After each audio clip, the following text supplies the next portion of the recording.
and you can order your copy today. If you're in the room, you can get a copy from the bookstall at the entrance or the one just behind me. And there's also this very elegantly designed, well-read bookmark on Lenin's book on imperialism and war. It's available for 20 euros, but you get a complimentary book. But yes, as well as the book to help us navigate this topic today, to help us navigate this proverbial minefield, if you like, we have Jorge Martin, who's on the International Secretariat of the newly founded RCI. He's going to introduce the topic for about 45 minutes plus 45 minutes translation. Then we'll go for a break, and then we'll have time for questions, contributions, and discussion before Jorge replies. And without further ado, I hand over to Jorge.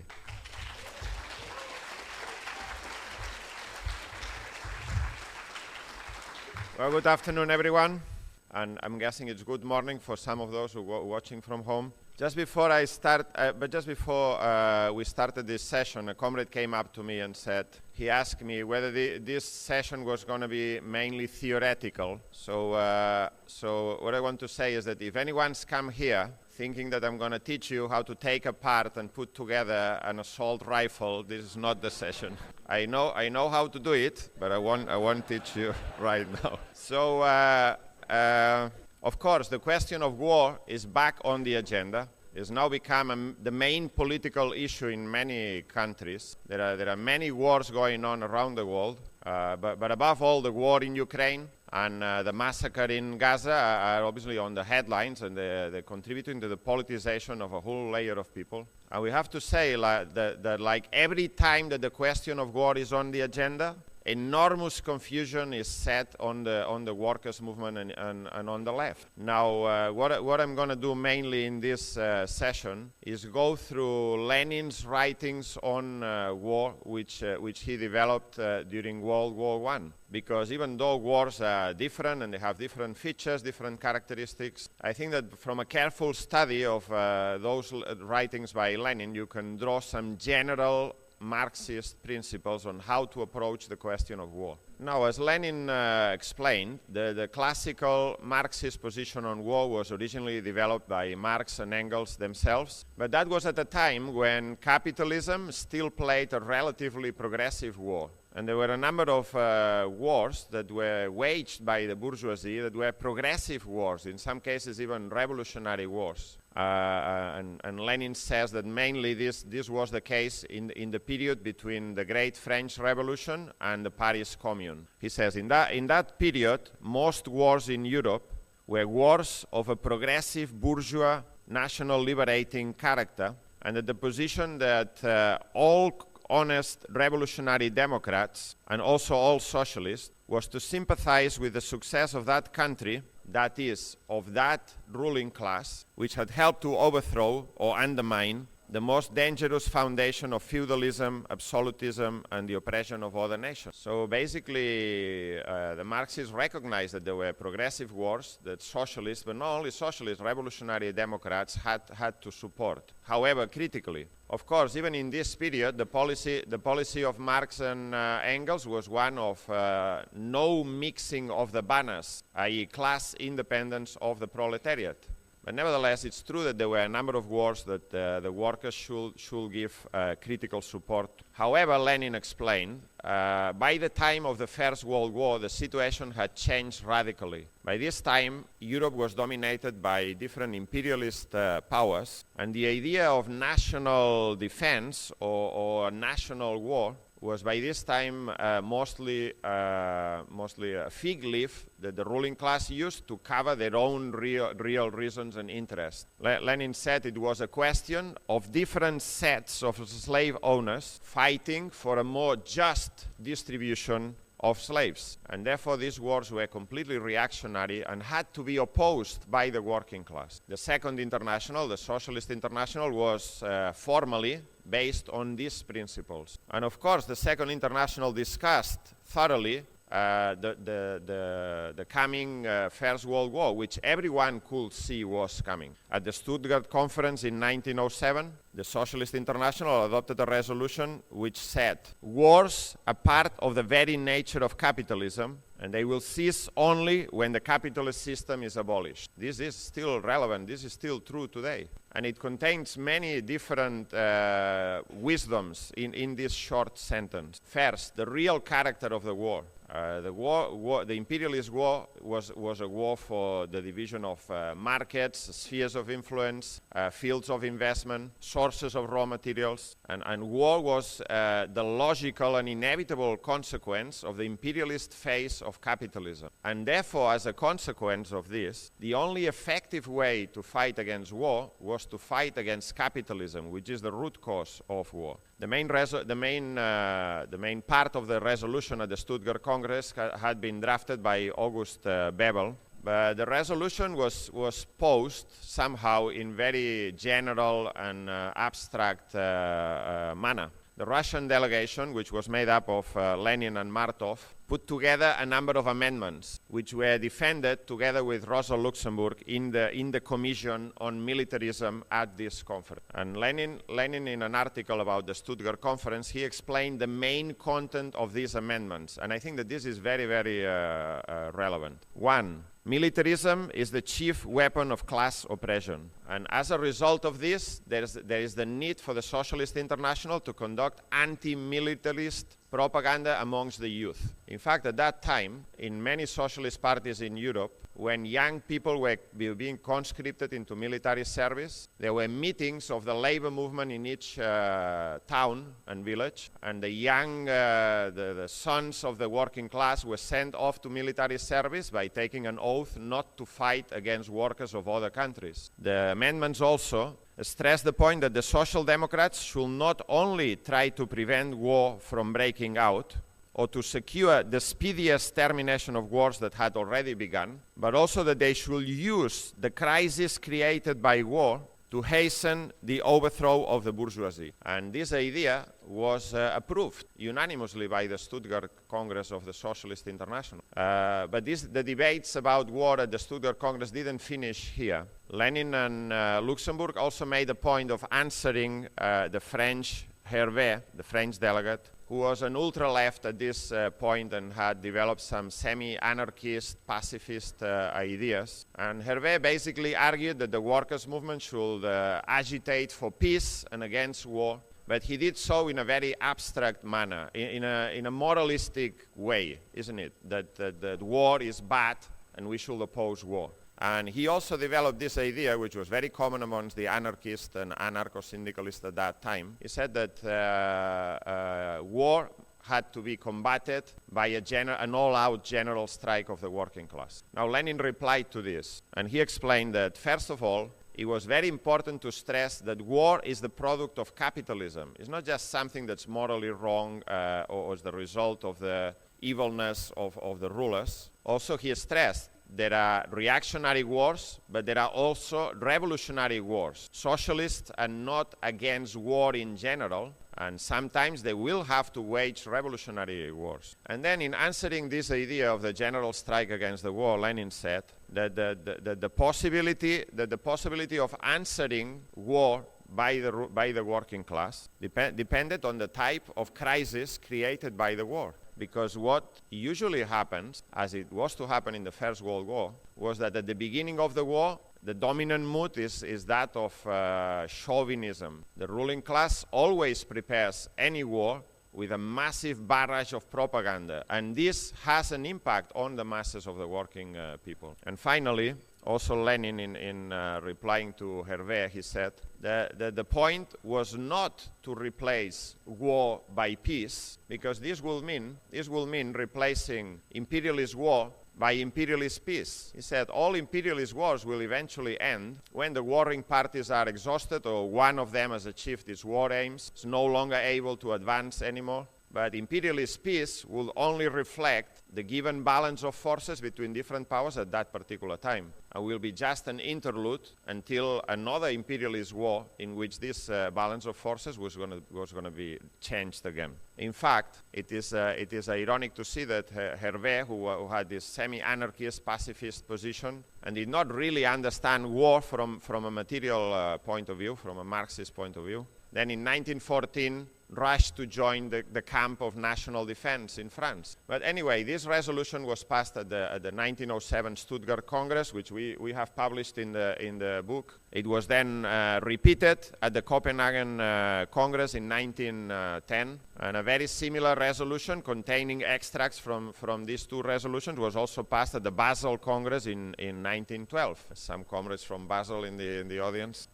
So very clearly, the Socialist International, in words, had declared that the war that was coming was an imperialist war, and workers had to oppose it. But as we know, when the war broke out in August 1914, the Socialist International completely betrayed its own resolutions, and all the major parties of the International, starting with the German party, the French party, the Belgian party, the British party, the same socialist parties that had voted for all these resolutions, then went on to support the imperialist war, support their own bourgeoisie's interest in the war, voted for the war credits, declared a truce in the class struggle in the national interest, entered governments of national unity with the ruling class, and basically succumbed to social chauvinism everywhere. This came as a big shock to everyone. It was not expected. There's an anecdote that says that when Lenin received the copy of the German Social Democratic paper, which had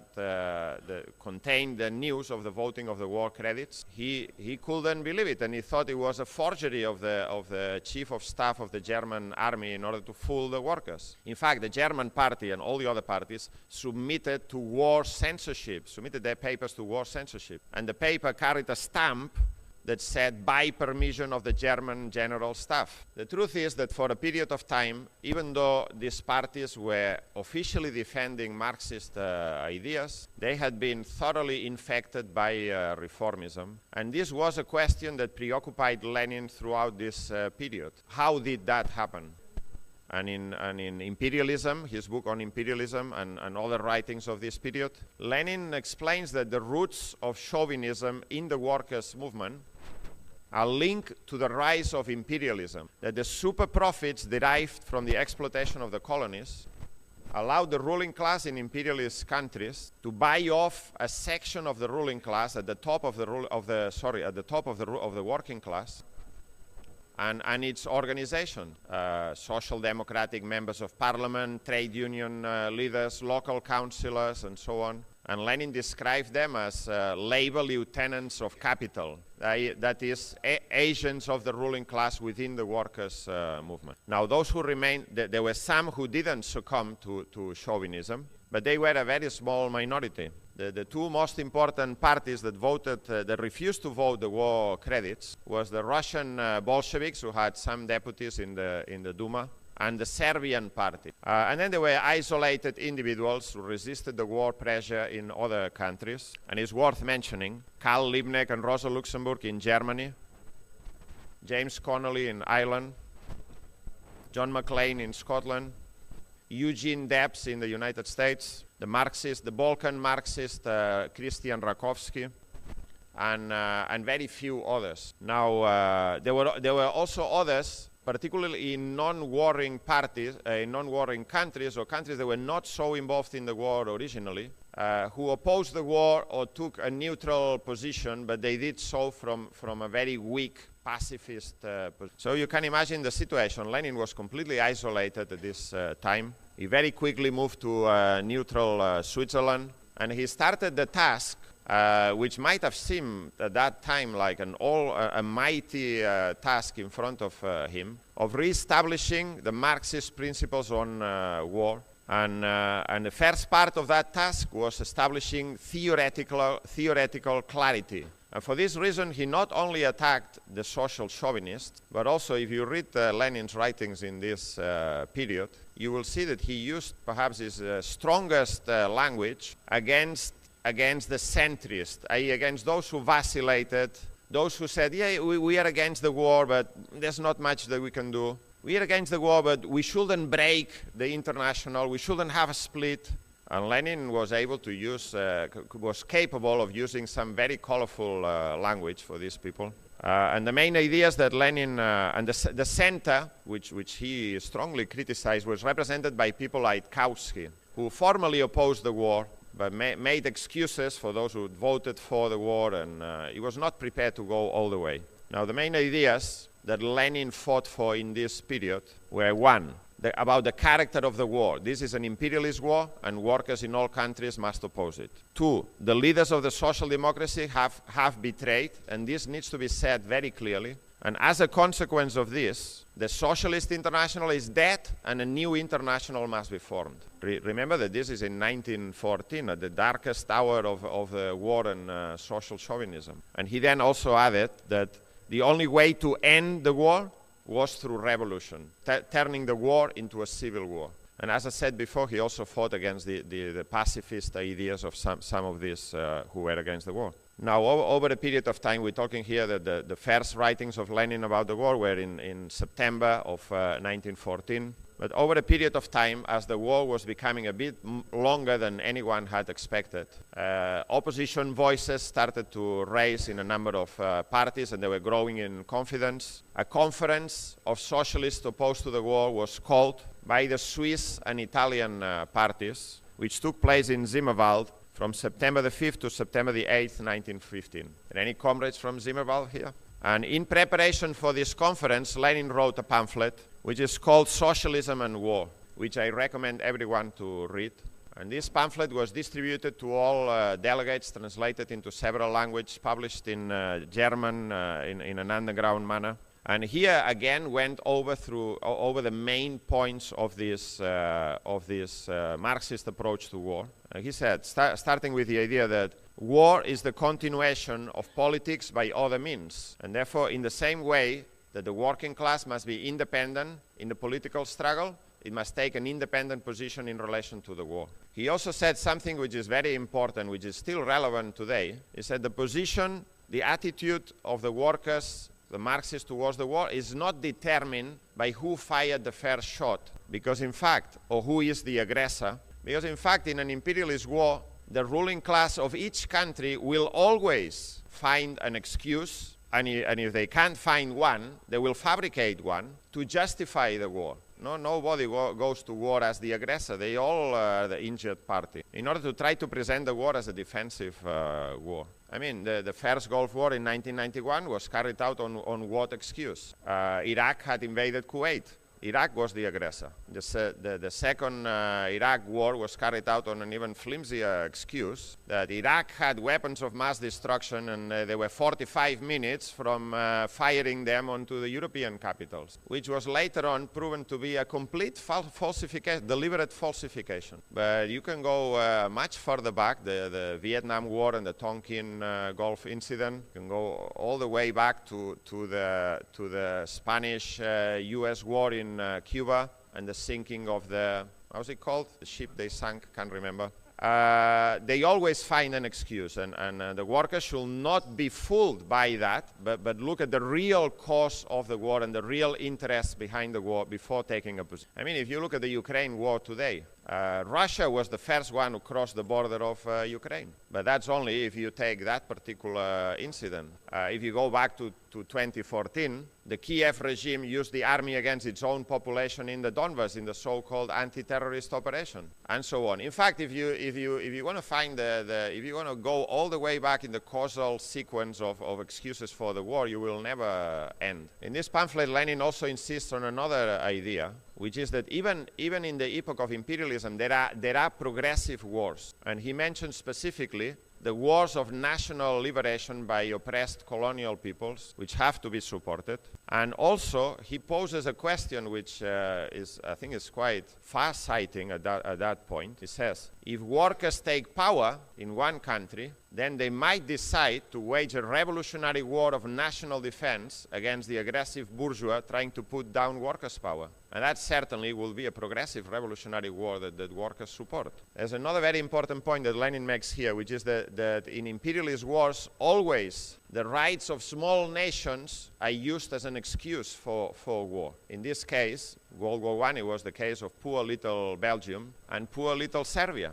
Now, this has parallels with the fate of poor little Ukraine, which is being used as an excuse for waging a proxy war between NATO and Russia. And this is a very important point. In fact, Lenin says that if you take World War I, the only place where you could say this is a genuine, justified war of national defense, he says that is Serbia. Serbia had been attacked by Austro-Hungarian Empire. He says if you take that in isolation, that will be a progressive war on the part of Serbia that we will support. But he says from a Marxist dialectical point of view, you cannot take things in isolation. And he says the war in Serbia is not an isolated factor. It has to be taken into consideration, the fact that behind Serbia is Russian Tsarism and its ambitions in southern Europe. And therefore, it's also a reactionary war. And here we have another very interesting question, which is that the position taken by Serbian Marxists. Imagine the situation, right? Your country, which is a small country, is being invaded by a big imperialist power. There is a mood of national defense, naturally. And Trotsky describes what happened at the Serbian parliament when they voted war credits. There were, I think, 200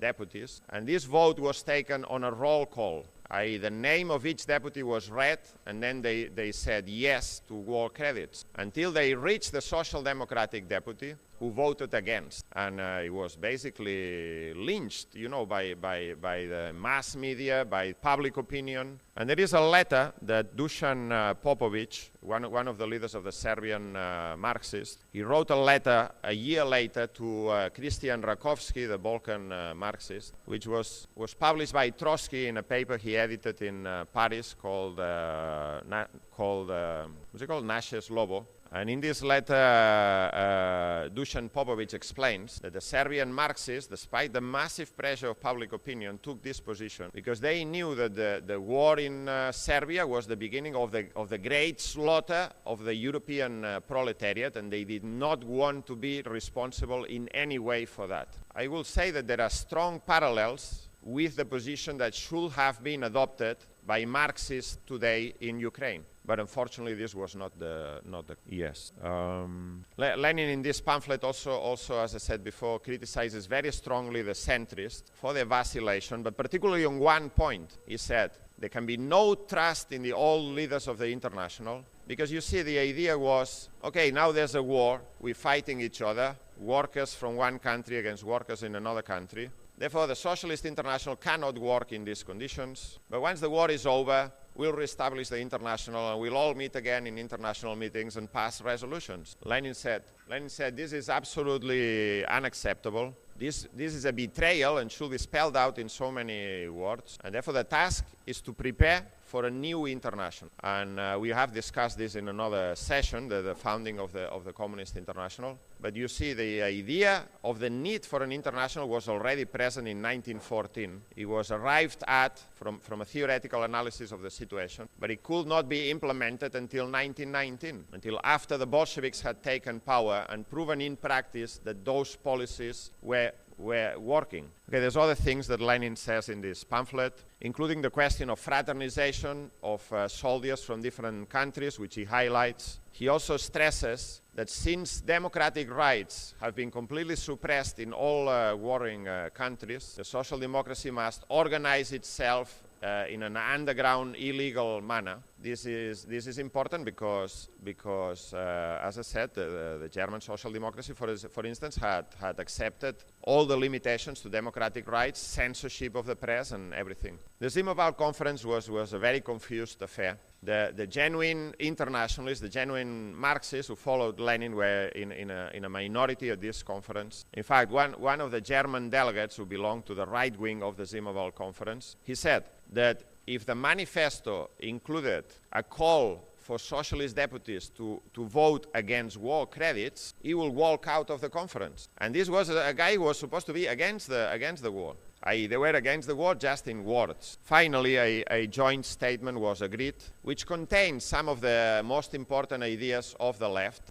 This manifesto had been drafted by Trotsky in a commission. Trotsky was present at this conference, representing this Naše Slovo group from Paris. But the manifesto was very vague in terms of what needed to be done and the practical tasks that arose from it. So in the end, the left voted for the main manifesto, but they also issued a couple of additional statements clarifying their position. And they basically said that they reserve their right to put forward a full position to the whole working class, regardless of the agreed position, which they still consider to be a step forward. After the Zimmerwald conference came the Quintal conference about 7 months later in 1916. The position here was a bit more favorable to the left, and therefore the manifesto that was adopted at Quintal included an open call for socialist deputies to vote against war credits, to break with governments of national unity. And also,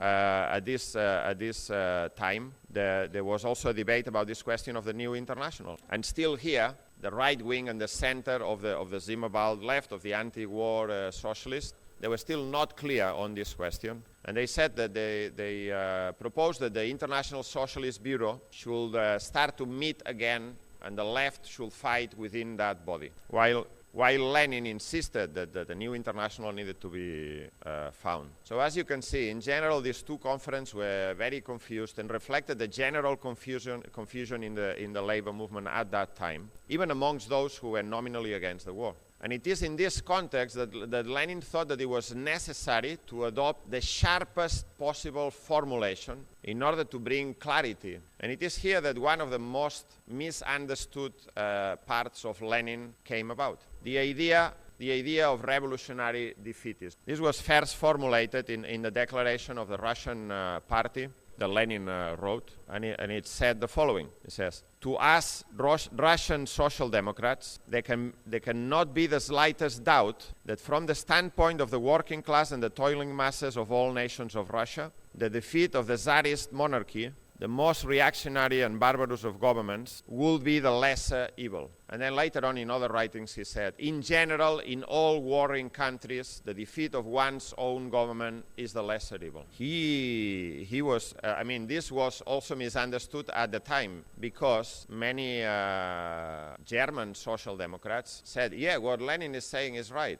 The Russian Tsarist autocracy is the most barbarous regime in Europe, and therefore we should support our own ruling class in Germany, which is at war against Russia. So that's why Lenin, in a later writing, he said from the point of view of the workers in all countries, the defeat of their own ruling class is the lesser evil. But as I said, this was extremely misunderstood at the time and now. What Lenin was trying to do, as I said, was to use the sharpest formulation to bring clarity amongst the advanced layers of the movement. At this time, he was not addressing the masses. He had no means whatsoever of doing that. He was in contact by correspondence with a handful of leading Bolsheviks back home, which in turn were very isolated from the masses. He also clarified, by the way, that the defeat of one's own government did not mean blowing up bridges, organizing unsuccessful strikes in the war industries, foolish activities which he described as helping the government defeat the revolution. In fact, what he meant was that in war times, as in peace times, the agitation of the Social Democrats, the Marxists at that time, for the interests of the working class should not be limited by any considerations that by the workers going on struggle, they will weaken their own government and help the defeat of that government in war. So it was an idea mainly directed against the social truce. The social chauvinists said, yes, the interests of the working class are very important, but the interests of the nation are now much more dangerous, and we should therefore postpone the class struggle. Lenin said, the opposite is true. The interests of the working class are foremost, regardless of what impact they have on the war conducted by the government. There is an academic which has written a book analyzing the propaganda that the Bolsheviks carried out in Russia during the war. And he's looked at all the leaflets that were published between January 15 and February 17. And he says that not a single one of these leaflets mentions the defeat of the government being the lesser evil. What do these leaflets concentrate on? They concentrate on attacking the government, attacking the anti-working class policies of the government, advocating revolutionary struggle against the government as the only way to put an end to the war, and stressing the slogans of a democratic republic, the 8-hour day, and the distribution of the land. This was the concrete application of this idea. In fact, if you look at it, this idea, which is taken by many to be the cornerstone of Leninism, when Lenin wrote his draft declaration, which he wanted to put to the Zimaval conference, didn't mention this at all. In fact, what he says is that socialists should use the masses' growing desire for peace in order to intensify the revolutionary agitation and not shy away in that agitation from considerations of the defeat of their own country. He puts the same idea but in a negative manner. In fact, if you look at this sentence where he's talking about the desire, using the masses' desire for peace, this seems to be in contradiction with many of his other writings from the period, where he attacks those confused socialists who want to struggle for peace in abstract. But in fact, there is no contradiction, because he's talking about the desire of the masses for peace, not the confused slogans of the pacifist, opportunist leaders of the movement. And then, when the revolution broke out in Russia in February 17, and Lenin came back in April, you will not find any other place in Lenin's writings where this slogan or formulation appears about the defeat of one's own country. Why? Not because the idea was wrong, but because now Lenin was trying to put the same idea, but he was addressing the masses. He was not trying to educate a small number of cadres, and therefore he had to take into account the genuine defensist mood that existed amongst the masses. Also, there had been a big change in Russia, which Lenin explained. He said, after the February Revolution, Russia had gone from being the most reactionary country in Europe to the most democratic republic. And the masses that had carried out that revolution genuinely wanted to defend it. Against what? Against the danger that the German Kaiser would invade their country and drown the revolution in blood. Does this mean that Lenin, after April or after February, became a defensist? No, he did not. In fact, if you read all his articles from this period, he is very clear on this. We cannot make any concession to defensism, but this is what he says. In view of the undoubted existence of a defensist mood amongst the masses, who recognize the war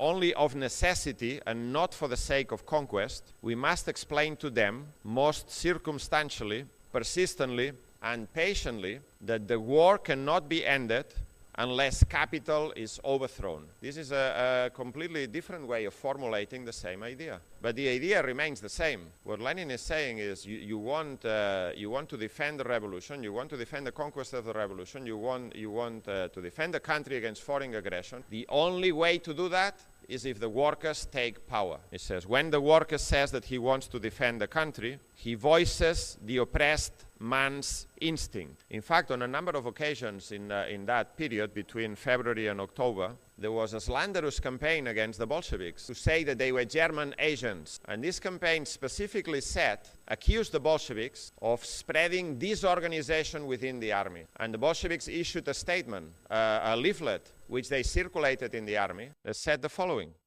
beware of those who, posing as Bolsheviks, will try to provoke you to riots and disturbances. The real Bolsheviks call you to conscious revolutionary struggle, not riots. So this was a very fine line that they were walking through. And the main argument is the workers must take power to solve any of the problems of peace, land, and bread. Lenin also explained that the fact that Milyukov and Guchov have taken power, i.e. the direct representatives of the bourgeois, the capitalists, does not change the imperialist character of the war on the part of Russia. And we are still completely opposed to this government. In fact, later on in 1918 and in 1921, Lenin went on to explain this change of slogans. And I don't have time to give you all the quotes, but there is one that maybe summarizes. It says, in 1921, at the Congress of the Comintern, he was discussing with some foreign delegations, and he said, at the beginning of the war, we Bolsheviks adhered to a single slogan, that of civil war. We branded as a traitor everyone who did not support the idea of civil war. And you can certainly read these words in Lenin's writings. He says, but when we came back to Russia in March 17, we changed our position entirely. And what's the reason for that? He says, when we returned to Russia and spoke to the peasants and workers, we realized that they all stood for the defense of the homeland. But this was in a completely different sense from the Mensheviks. We could not describe these ordinary workers and peasants as traitors. And this is the important point. He says, our original stand at the beginning of the war was correct. It was important to form a definite and resolute core. Our subsequent stand was correct too, because it proceeded from the assumption that the masses had to be won over, i.e., one slogan or one formulation was useful for educating the cadres. The other one was necessary in order to explain to the masses. And it is in this context that Lenin issued some very sharp criticisms of Trotsky. And if you read the volume, we have included, I think, one or two texts which deals with this question. And you maybe, your hair might rise if you read the language that Lenin uses against Trotsky. Now, on this question, the difference was the following. As I said, Lenin was addressing a small core of cadres that needed to be educated. But Trotsky was the editor of a daily newspaper addressed to the Russian audience, an anti-war paper with a clear position. And this is another interesting story, which we don't have time to go into, of how a small group of emigres were able to produce a daily paper in the middle of the war in Paris. And there is, I think it's Lunacharsky, which explains the mechanics of how that worked. But anyway, that's not the subject of this talk. But they were addressing the masses. They had a much bigger audience that they were talking. So, for instance, while Lenin was criticizing the slogan of peace, and he said, no, what we want is civil war, Trotsky was actually using the slogan of peace. And this might seem like an irreconcilable difference. But in fact, if you look at it in detail, they were defending exactly the same idea. Because what Trotsky was saying is the only effective, the only consistent way of fighting for peace is fighting for the overthrow of capitalism, which is basically the same idea expressed for a different audience. But there is one question in which Trotsky was wrong and Lenin was right, which Trotsky later admitted. And that is that at this time, Trotsky still had many illusions that it was possible to reunite the party. For instance, amongst the Mensheviks, there were some that opposed the war, like Martov, and he thought that on the basis of this, the party could be reunited. But he was completely wrong, and Lenin was very right in his very sharp criticism of this idea, because in fact what happened was the following. Even though Martov had come out against the war, Martov refused to break with the pro-war Menshevik, people in the organizing committee and others, some of whom had a vacillating position, some of whom were openly for the war. And these people in turn refused to break with Plekhanov, who had adopted a completely pro-war position from the beginning, a pro-Russian position. This was not possible. Unity on these grounds was not possible. There's another, I think, is very important part of all this question of Lenin and war. And this is that when the Bolsheviks came to power in 1970, one of the first things they did was to issue a decree on peace, which included one of the things they had promised, which was the repudiation and publication of all the secret war treaties. And this was really embarrassing for the imperialists of different countries. Britain, France, and Russia had promised Italy a part of the Austro-Hungarian Empire in exchange for its participation in the war. And then there were a number of other agreements, like the Constantinople Agreement and the Sykes-Picot Agreement, in which Britain, France, and Russia had agreed amongst themselves the division of the Ottoman Empire in secret, despite the fact that they had at the same time promised the Arabs support in the struggle for national liberation from the Ottoman Empire. So this is the history of the betrayal of the imperialists of the cause of Arab liberation, which is part of the roots to the conflict in Palestine. And this is always the case. The big powers, when it comes to war, they use the small nations, making them promises as small change or as pawns in the struggle amongst each other, only to completely betray them when they're no longer useful. There's a very strong warning there for the Syrian Kurds, which have become allies of US imperialism. And there's a very strong warning there as well for the Ukrainian working people, which have become allies of NATO, but which NATO will drop once this is no longer a tenable proposition. So another interesting point in all these writings by Lenin is that in all the agitation, particularly in the year 1917, the Bolsheviks said, when we come to power, we will propose a democratic peace without annexation. And if the warring parties do not agree to this, then we will be prepared to wage a revolutionary war against imperialism. But of course, this is very nice on the paper. When it came to practice, this idea was completely unrealizable. You see, the masses in Russia had been fighting for peace. They were tired of war. And when peace was decreed, the soldiers fled from the front.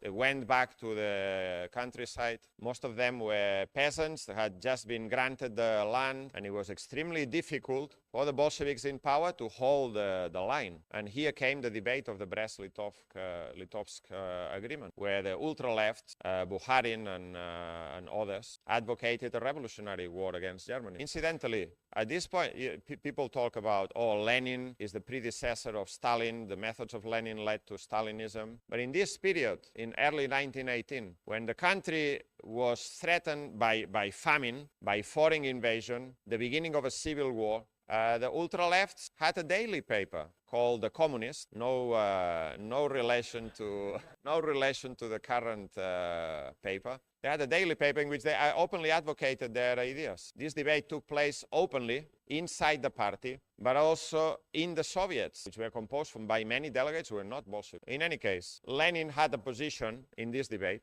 of saying we need to go for an immediate peace, whatever the condition, because we are unable to wage any war at all. And if we delay, the Germans will advance, front will collapse. Trotsky had an in-between position. He said, we cannot wage a revolutionary war, but we should delay the peace negotiations as long as possible to allow us to carry out revolutionary propaganda amongst the German soldiers and prepare a revolution in Germany. And you see there were different votes taken, but the proof of the correctness of any theory or any proposition is in reality in practice, not in votes. Trotsky's position won at the beginning, neither peace nor war, but obviously the German high command were not stupid. They could see what was the real balance of forces on the ground, and they started to advance. And as they started to advance, the Soviet, the Russian army started to collapse. And then very quickly they had to sign a peace agreement in the worst possible conditions. I would say that Lenin's writings on the struggle against imperialist war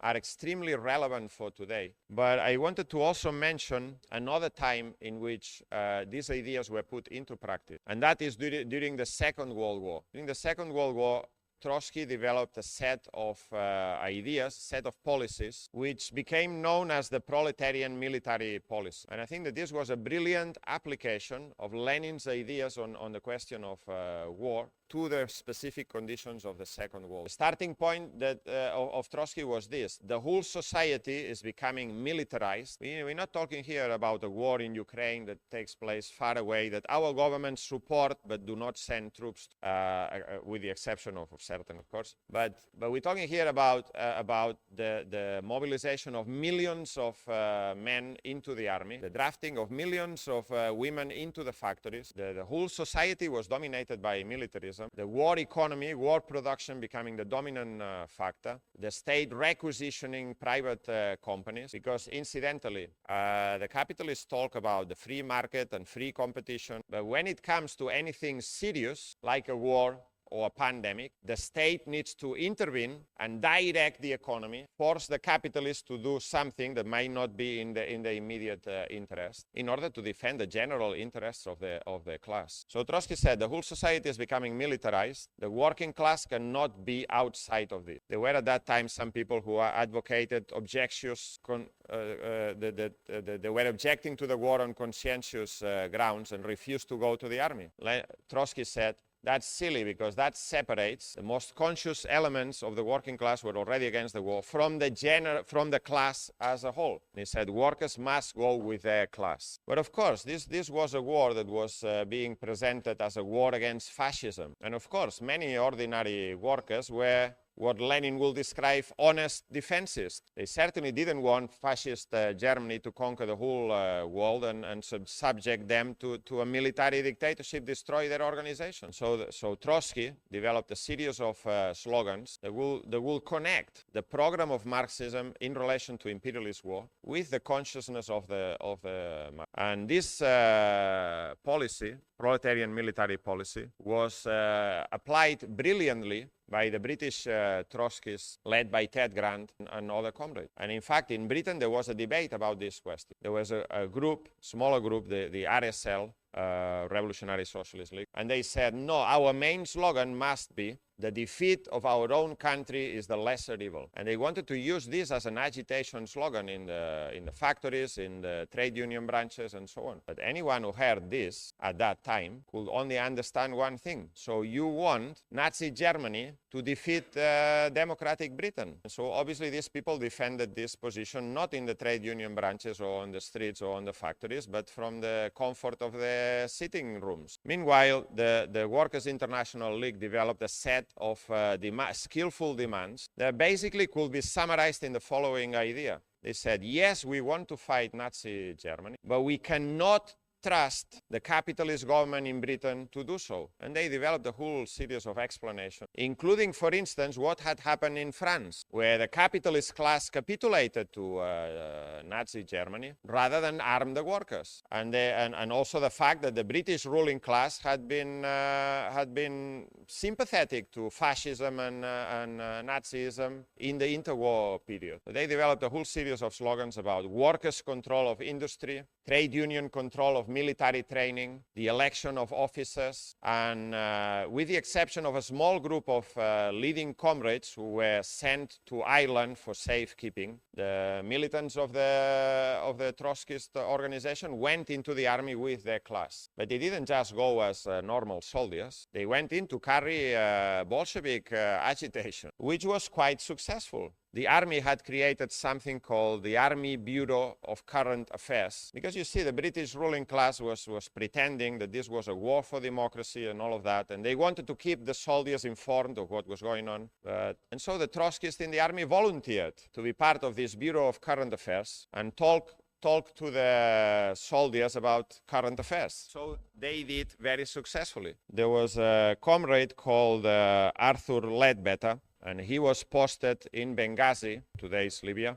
and he says, in a letter to the Socialist Appeal, he says, I decided to take an active part in the ABCA scheme, the Army Bureau of Current Affairs. Of course, its limitations were known to me, fully appreciated by me, he says, but I felt that I could impart some knowledge on a subject about which large numbers of troops were ignorant, and therefore also find out what the soldiers were thinking. So he says, accordingly, I started to lecture on trade unionism. In 16 months of service, I gave around 60 to 70 talks. I also gave around 20 to 30 times a lecture on socialism and capitalism. And this is the interesting part. It says, in addition, whilst in Cyrenaica, I was elected the Prime Minister and Home Secretary of the Benghazi Forces Parliament. So the Army High Command, in their foolishness, had created something like a Forces Parliament to which people could be elected. And a Trotskyist was elected Prime Minister. It says, we had at that time some 60 members in the House and an average attendance of 100 in the Strangers Gallery, i.e. the viewing gallery.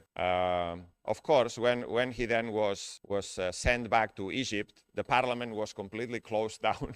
But this was going on throughout the army. There were political discussions, and the mood by the end of the war was a revolutionary mood. There was another guy called Frank Ward, another comrade who was an engineer, and he was sent to the RAF, and he did such a good job of talking about Bolshevism to his fellow Air Force soldiers that the commanding officers of the different units started to send him to another unit because they didn't want him in their unit. So if there was another officer that they didn't like, they will send Frank Ward over there, create trouble. And Finally, after a few months, he had been so effective that they discharged him from the army. Even though he was playing a very good role as an engineer, they had to give him an honorable discharge because they couldn't find any fault with what he was doing. But they certainly did not want a Bolshevik creating trouble amongst the troops. Anyway, just to finish on a couple of important points. You see, this is all historical stuff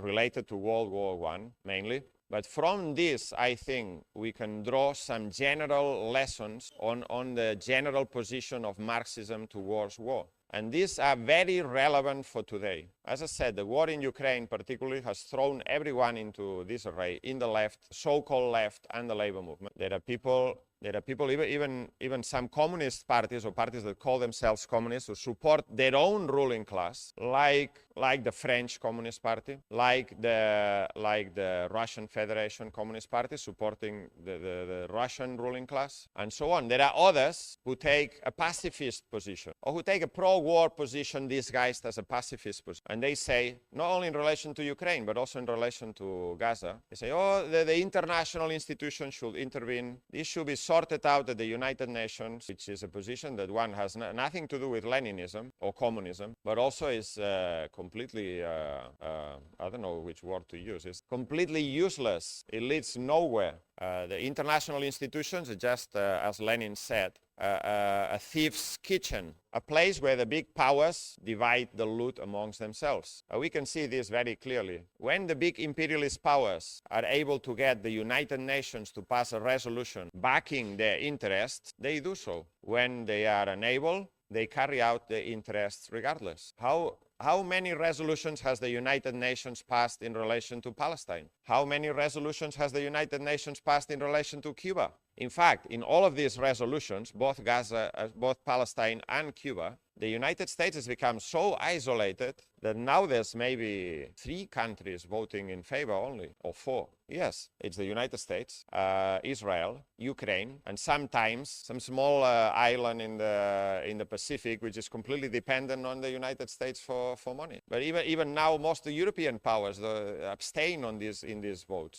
So ashamed. And finally, there's also some so-called communist parties or left organizations that have adopted the position of defending not their own ruling class, but the ruling class of the other side, which is equally as bad. So our starting point should be that of Karl Liebknecht. The main enemy of the working class is at home. And the other question is that we already mentioned in this conference, in this school, is that now again militarism is becoming a main political question all over Europe and the advanced capitalist countries. We are told that Russia is a grave and serious danger to European security, and that therefore defense spending must be ramped up everywhere. In many European countries, they're now talking about reintroducing or strengthening the national service, the military service, conscription for young people. And this is, as I said, becoming a main political question, which we should address head on. By saying, the same people who say there is no money for housing, no money for education, no money for healthcare, no money for pensions, they're now asking us that we must spend enormous amounts of money in defense spending, which in most cases will become scrap metal, not even used in any actual... to the benefit of the war manufacturers, the weapons manufacturers, whose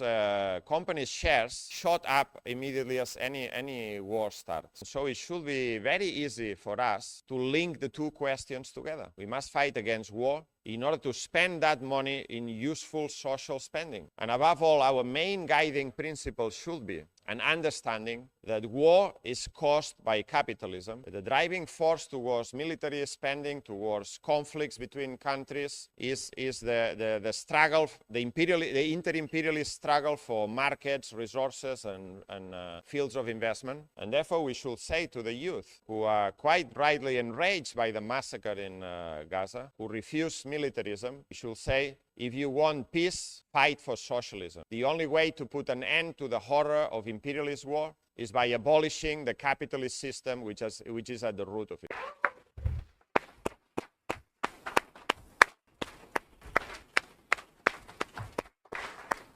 Thank you very much to Jordi for an amazing introduction. We'll go for a break in a minute. stay in your seats because there'll be an announcement before we go to a break. Just before that, however, a reminder to get your copy of the book that Jordi was talking about, Lenin's writings on imperialist war. And it in fact has an introduction by Jorge himself. So if you're lucky, maybe he'll sign your copy in the break as well. But yeah, for those on the live stream, we'll go for a break right now. For everyone else, stay in the room for an announcement just before we go live. Welcome back to the discussion on the session on imperialism and war. Before we go into the contributions, we're going to read out a statement that has been drafted by our comrades in Pakistan in response to repression of a movement in Kashmir. And after I've read out this statement, we're going to vote on it as a gesture of solidarity and support for the activists and the movement. And we'll just take a vote of everyone in the room to show, as I say, our solidarity. So I'm going to read out the statement that's been drafted. We have just received news from Pakistan-held Kashmir of a government crackdown on the leaders of Awami Action Committees who successfully led the mass movement against electricity and wheat flour price hikes. During this movement, 3 protesters were killed by paramilitary forces and around 30 were seriously injured. Some of the leaders of the mass movement have now been arrested and other leaders are being hunted by the authorities. This has provoked huge protests across Kashmir for the release of all those arrested and an end to the repression. The demands also include the full implementation of the agreement to reduce prices. The founding conference of the Revolutionary Communist International expresses its complete solidarity with those facing repression in Pakistan-held Kashmir and demands that all those arrested be immediately released and that all repression ceases forthwith. We also condemn the state repression and abductions of political workers in Baluchistan and throughout Pakistan. This conference expresses its complete support for the movement and its demands in Kashmir. Down with the state repression in Kashmir. Full support to those fighting for justice and against oppression. Release Mohammed Shabir, Sadar Tallah, Sada Aman, and other prisoners of the movement. It's the end of the statement, comrades. So can we take a vote in support of that statement and in solidarity with the movement in Kashmir? Any against? Any abstentions? I think that's unanimous. Thank you, comrades. Okay, thank you very much, comrades. We'll move on to the discussion. First up will be Lucy from Brazil, will be followed by Stamatis from Greece. Hello, comrades. Lucy from Brazil. Comrades, last year we had the National Cadres Coup in Brazil, which had a lead off on Marxism and war. I will share with you some lessons I've got from everything I have read on this question. So we can start asking ourselves and answering why those wars exist, why they happen, which wars we support and which we do not support, and what is the communist program to achieve the peace. Capitalism itself is based on accumulation, concentration, and centralization of capital. This dynamics leads the society to overproduction crisis. And as Marx explained on the Communist Manifesto, the main important way to solve the overproduction crisis is destroying the productive forces. War is the best way to the ruling class to destroy it because at the same time it destroys factories, schools, hospitals, cities, and also kill the labor forces, the workers, and our life conditions. The imperialism has taken that contradictions to a higher stage. The monopolist capitalism emerged in a world that was already divided. So, to expand itself through the borders, it has to be by violent ways, like with wars intensifying the colonialism and dictatorships, like in Brazil in the 60s, mostly in the dominant and backward countries, as Lenin explained on his imperialism book. The capitalists are responsible for the violence. It's a complete bullshit when they say about self-defense war or war to defend democracy, to defend the democracy. No, they are defending their own profits. That's the reason the NATO, US, Putin, Netanyahu, and many other capitalists want to take more the wars. Under capitalism, the wars are inevitable. The period between wars is actually when they are preparing for another wars. Okay, now about the communist program to achieve the peace. We must understand very deeply that the capitalism program of peace is actually wars. The socialism is the peace. Under socialism, we can achieve a democratic, long-standing, and righteous peace, as Karl Liebknecht has explained in his writings on the First World War.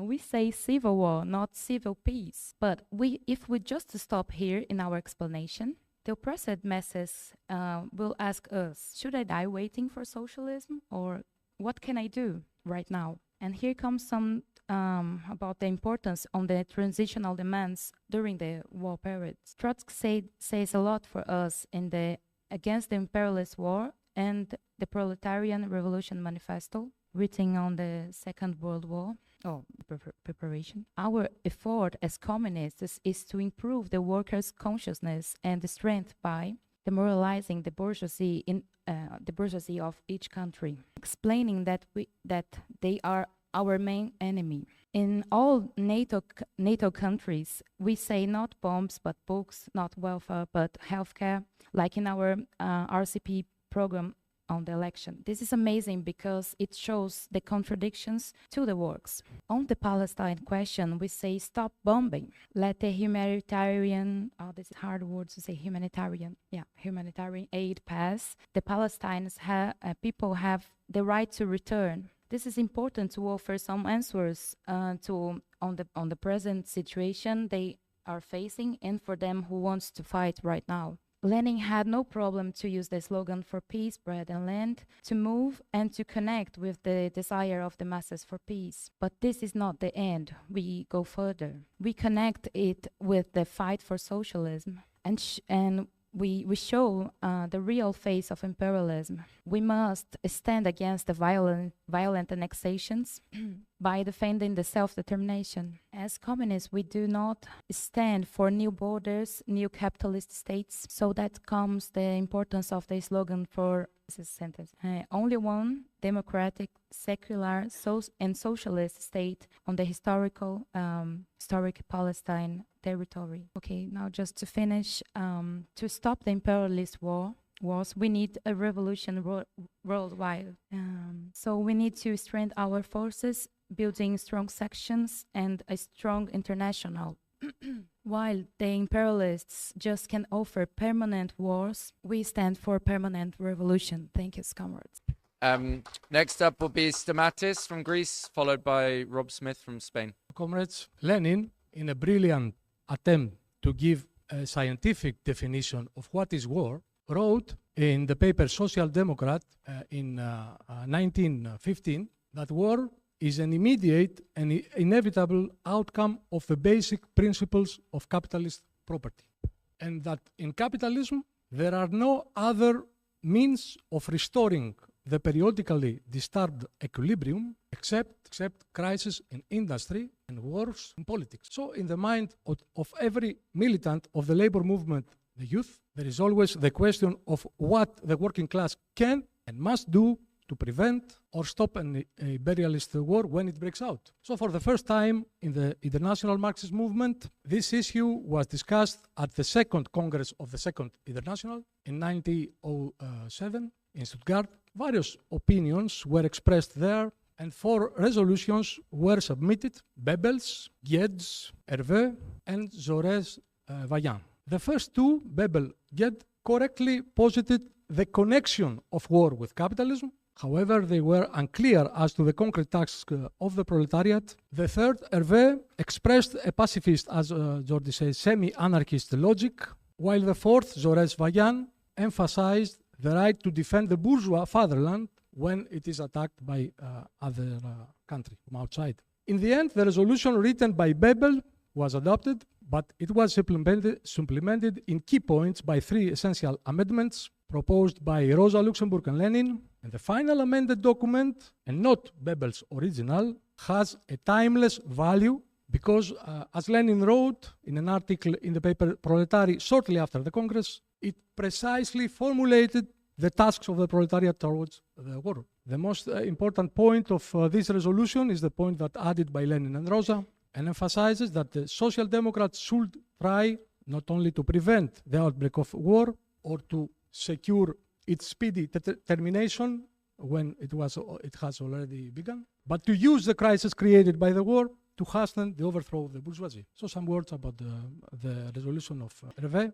The French pacifist pro-anarchist Hervé, who at the end of the next decade became fascist, proposed at the conference that the international should call a general strike every time a war breaks out to stop it, and also not discussing between just wars and unjust wars. Answered him, Lenin, in the same article of 1907, emphasized that Hervé did not understand that the proletariat cannot renounce participation in revolutionary wars, but also that the possibility and the methods of answering by the proletariat to a war that is imminent or has already broken out depends on the conditions that prepared the war, but also on the conditions that the war has already created. So the idea of pacifist and anarcho-syndicalists that the call for a general strike can prevent or stop a war overlooks the fact that the situation on the eve of war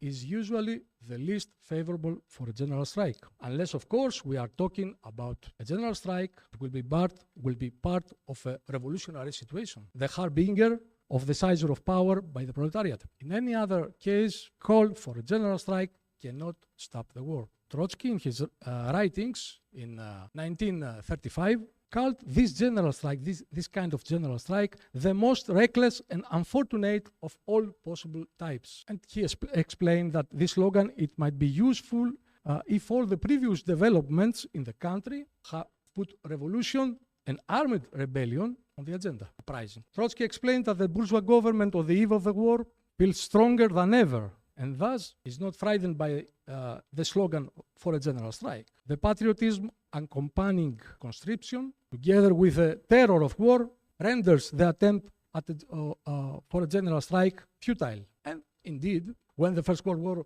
broke out, not only did we not have a general strike anywhere, but the very anarchist syndicalist leaders in France who supported the slogan of the general strike took over ministries in the war government of the Holy Union. Trotsky, in the document The War and the Fourth International in 1934, explained that also the other pacifist and anarchist the slogans of ultra-leftist currents, such as the refusal of military service, passive resistance, desertion, sabotage, etc., come in contradiction to the methods of the proletarian revolution. He emphasized that the duty of a revolutionary who enlists simply to remain revolutionary, to learn to use weapons, to explain in the trenches the class significance of war, to gather around him the dissatisfied, to unite them in nucleus of discussion of the party's ideas slogan. However, he added that it will be childish to believe that with propaganda alone, the entire army can be won over to the side of the proletariat, thus rendering the proletarian revolution itself unnecessary. Propaganda and agitation can create a revolutionary nucleus and sympathies for the revolution in the army. Beyond this, they can do nothing else. The army can side with the proletarian only if the proletariat itself has shown to the army practice the ability to fight power. So, as was demonstrated in World War I with the Bolshevik Party, the most decisive weapon of the workers, the struggle against war, is the Revolutionary Party. But even the Revolutionary Party, when a war breaks out, nothing is guaranteed. For example, the Bolshevik Party, at the beginning of the war in 1914, despite and against Lenin's line, could not resist the chauvinist poison. For example, the Bolshevik group of deputies in Duma jointly issued, together with the Mensheviks, a social patriotic statement, while in the trial of the Bolshevik deputies of Duma, all the accused, except Muranov, together with their theoretical guide, Kamenev, were clearly differentiated from the deficit view, the general deficit view. So, in order to correct these mistakes along the way, as it is well known, the role of Lenin was decisive, and with this, it was proven that in order to turn the war into a victorious revolution, not only the Revolutionary Party is needed, but also the existence of the appropriate Marxist leadership within this party. Okay, it'll be Rob from Spain, followed by Sarah from Britain. Comrades, I wanted to add to Jorge's last point on military spending.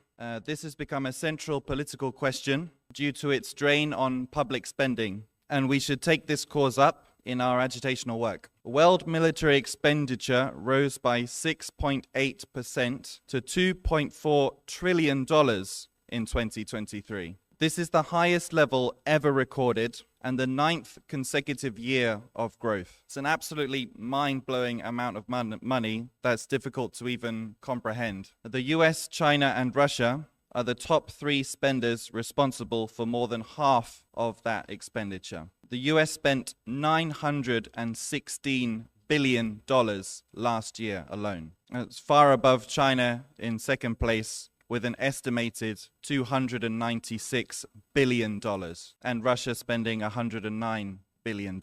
Money is being wastefully sunk into the Ukraine war. In April, the US Senate approved a further $61 billion of military support, and in February, the EU chipped in with a little $50 billion.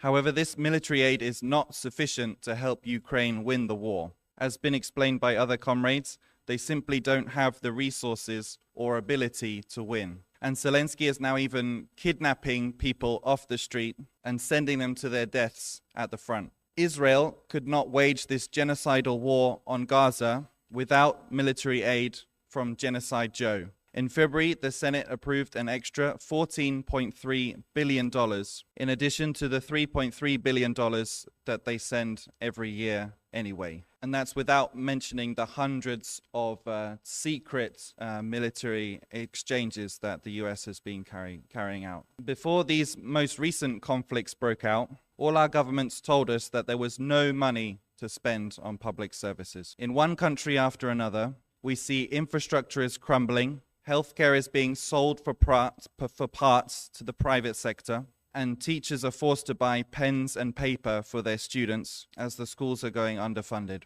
And whilst they bomb the houses in Gaza, millions of people around the world are also made homeless by the housing crisis. It is estimated that $3 trillion could end world hunger. That's 600 billion more than the total world military expenditure. Just think about that for a second. Instead of spending money to save lives, the bourgeoisie of the world are wasting money on destroying lives. And every year, they're spending more. But the masses are waking up to this fact and beginning to resist. I wanted to make a final point about the wastefulness of military spending. The US and China are competing to develop weapons to deter each other from going to war. In 2019, the Chinese unveiled a hypersonic missile, which is apparently unstoppable, changes direction in the air, and it's very fast, as a good missile would be. The US were obviously very impressed, but very concerned at the same time. They consider any defenses they can't penetrate to be a national security risk. So in response, they've ordered a fleet of 100 new stealth bombers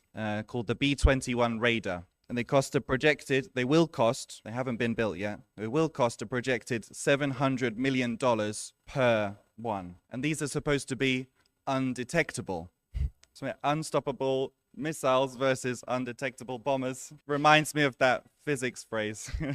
Unstoppable force and an immovable object, US and China. In order to produce these sophisticated agents of death, all new machinery and infrastructure has to be created. When the B-21's predecessor, the B-20 Spirit, was made, the costs spiraled out of control. The Americans call this expenditure the death spiral. It turned out the coating that absorbed the radar on the B-20 Spirit didn't work in heavy rain. Obviously, they were going to fight in sunshine. Yeah. It cost so much to fix this problem that the Senate cut the original order of 132 Spirits to just 21 bombers. And it still cost them $2 billion per plane. So these formerly undetectable, unstoppable stealth planes that were commissioned for use in the 90s have now become obsolete. And these new bombers will likely go down the same road to the scrap heap in a short space of time. This competition and cycle of obsolescence is nothing new.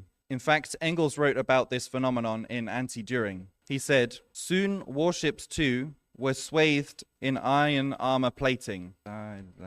At first, the plates were still thin, a thickness of 4 inches being regarded as extremely heavy armor. But soon the progress made with artillery outstripped the armor plating. Each successive increase in the strength of the armor used was countered by a new and heavier gun, which easily pierced the plates. The modern warship is not only a product, but at the same time a specimen of modern large-scale industry, a floating factory producing mainly a lavish waste of money. Just to finish up, sorry. As communists, it's our duty to put an end to suffering and bloodshed caused by the wasteful and destructive capitalist system. We need to mobilize around this question to connect with the anti-war mood in society and link domestic demands for increased public spending to bringing an end to war. To echo the slogan of Fiona's campaign, books, not bombs, healthcare, not warfare. Thank you. Thank you, Rob. We'll take Sarah from Britain, followed by Florian from Austria. Thanks, comrades. I want to make 3 points. The first is that a major factor of determining our position on a war is the outcome of what either side winning that war will produce. And of course, the example of Ukraine draws a lot of light to this. I want to use the example of an article written criticising our position by a British sectarian group, the political descendants of Chapman, who support the Ukrainian side and arms to Ukraine and so on. To explain this idea a little bit. So they said in this article that our position was wrong. And in this article it says, and I quote, "It may seem strange for socialists to take a position on war which defends the side which is being backed by Western imperialism." The author says, "I even struggled with it first. However, then I thought more and I understood." Of course, he understood nothing. But the example that he uses is that of the Chinese Civil War, the Chinese War of Independence. And he says, well, the Americans were backing China for their own imperialist interests. And yet Trotsky still stands in defense of China in this war. So he says, aha, see, your position is wrong. However, of course, the question for us is, what did China winning this war mean? The war was dominantly fought by the Chinese Communist Party, with mass support and involvement behind it. The war in Ukraine, on the other hand, is being fought by reactionaries, bigots, and fascists. And Ukraine winning this war would, of course, not be a win for the Ukrainian workers. It would, in fact, stamp down on the rights of workers organizing. It would raise the reactionary elements. Whereas in China, the situation was completely turned on its head. So, of course, their position completely falls apart when you look at the reality of what would happen at the end of the war. I also want to make a second point about this feeling that exists, especially around Palestine at the moment, of this need to do something now, this need to fight now. One of our comrades is in a WhatsApp group chat with some soft left anti-war types, and he put a message into this group chat saying that we should call for strikes, political strikes to defend Palestine. And one of these activists said in this group chat, well, you can't just call for strikes, that's completely abstract. And of course there is a truth to this, right? We can't just make strikes happen ourselves. But the irony is that the group that this person came from has been at the head of the anti-war movement since the war in Iraq. I was 5 years old when the war in Iraq happened, just to give that a little bit of context. And the point is that this group and all of these types, they actually hold back the development of consciousness and the development of a fighting force against war by constantly limiting themselves to what can be done right now. If when the Iraq war had happened and they were at the head of the Million-Man March in London, they had said, this movement cannot stop here, we must organize against imperialist wars until capitalism is ended, then where would we be 20 years later? What kind of force could we have now in Britain if that had been done? But they didn't do that. They limited the movement, they pushed back the movement, and they want to do that again. And Lenin actually addresses this in Socialism and War, because a discussion was happening about whether the German Social Democrats could have stopped the war. And he says it is not at all a question as to whether the German social democracy was in a position to prevent war, nor whether in general revolutionaries can guarantee the success of revolution. The question is, should we behave as socialists or breathe our last breath in the embrace of the imperialist bourgeoisie? Of course, these activists in Britain that I mentioned in this group chat have chosen the embrace of the imperialist bourgeoisie. And finally, and very quickly, I want to make a point about sectarianism. In Britain, certain layers on the left have tried to attack us for our history with the Labour Party, saying, look at how the Labour Party are acting now, and you were in their camp. Of course, we were never in the camp of Keir Starmer and his team, because they see things in an entirely sectarian way. They do not understand Lenin's idea that you must always be where the advanced layers are, where you can win people over. As Ted Grant said, if there are recruits to be made in the Boy Scouts, I'll join the Boy Scouts. I think he was maybe a little bit too old for it when he said that. But Lenin actually also addresses this in the collapse of the Second International. You can see in all of this discussion that Lenin is having, this fiery hatred that he has for those who have betrayed the Second International. But what does he say about the future of the Second International and his role in it? He says this: the immediate future will show whether the conditions have already ripened for the formation of a new Marxist international. If they have, our party will gladly join such a third international that will be purged of opportunism and chauvinism. If they have not, it will show that a more or less prolonged evolution is needed for this purging. In that case, our party will be the extreme opposition within the old international, until a base is formed in different countries for an international working men's association that stands on the basis of revolutionary Marxism.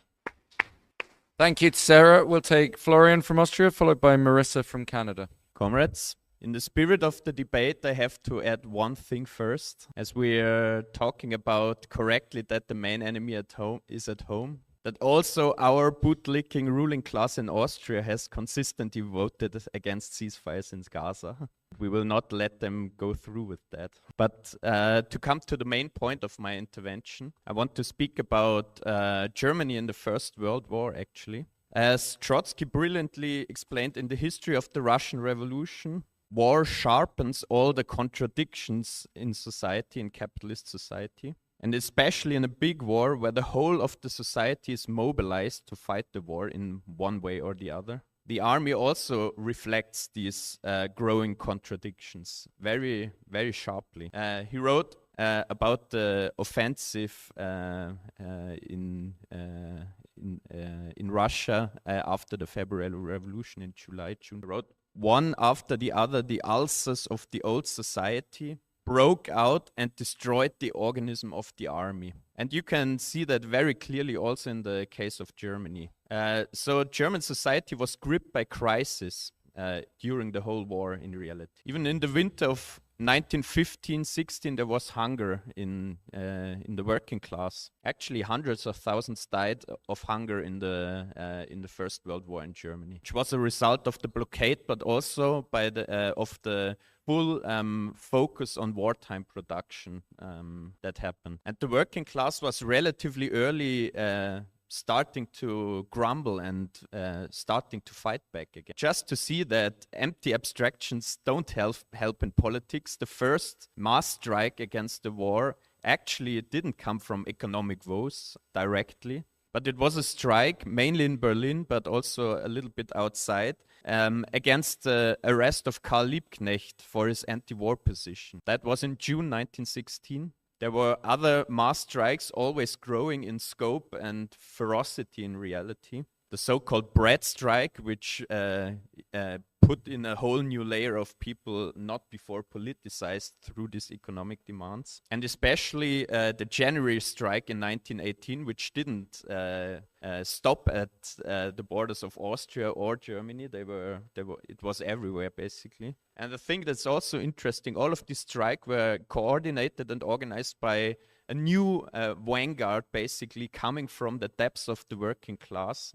Unionists organized in the revolutionary shop stewards, I guess is the best trend. But starting to link up with the communists very early on and starting to coordinate. And the last of these strikes, the January strike, is specifically interesting because it took place in the context of the peace negotiations of Brest-Litovsk. I think Trotsky's position of neither peace nor war was correct after all, because when the when the German army started to advance, it was very clear to everyone to see what the real case for the war was for Germany. It was a war of brutal conquest and subjugation of peoples. And in reality, on the 3rd of March 1918, when the deal was signed, the German army was already starting to crumble because of that.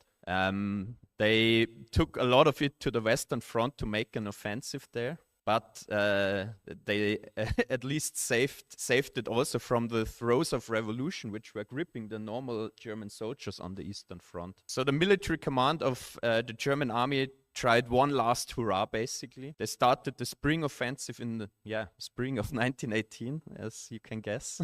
They lost, and but even before the offensive petered out, there was already mass desertion in the West. There was a hidden military strike going on with soldiers just refusing to fight. It is calculated that between 750,000 to 1 million soldiers deserted from the Western Front, and most of the other ones just refused to fight. So there's a report that the 8th Infantry Division, which normally would have had a fighting power of 12,000 men, only had 300 men left to fight in October 1918. That was not at all a single example or something. And it's very interesting that because of that, the high command of the generals that had power in Germany at that time, they were the ones pressing for armistice. They knew they couldn't continue the war with this army. It will break at the slightest.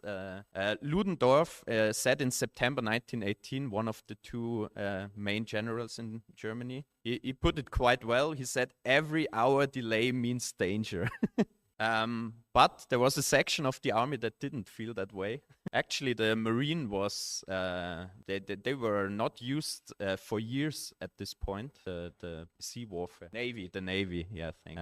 The generals there were itching for a fight because they wanted to save their honor. But the normal soldiers wouldn't die for honor at this point. So when the Navy officers decided explicitly, without telling the high command of the German army that they will have a last hurrah and go out to battle the Brits, the sailors rose up, first in Kiel, but spreading very fast to all of the major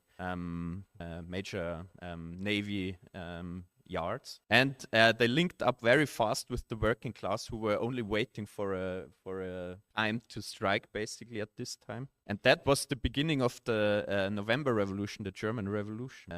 All the regional kings were brought down, the emperor was brought down, and the German army started to demobilize itself, basically.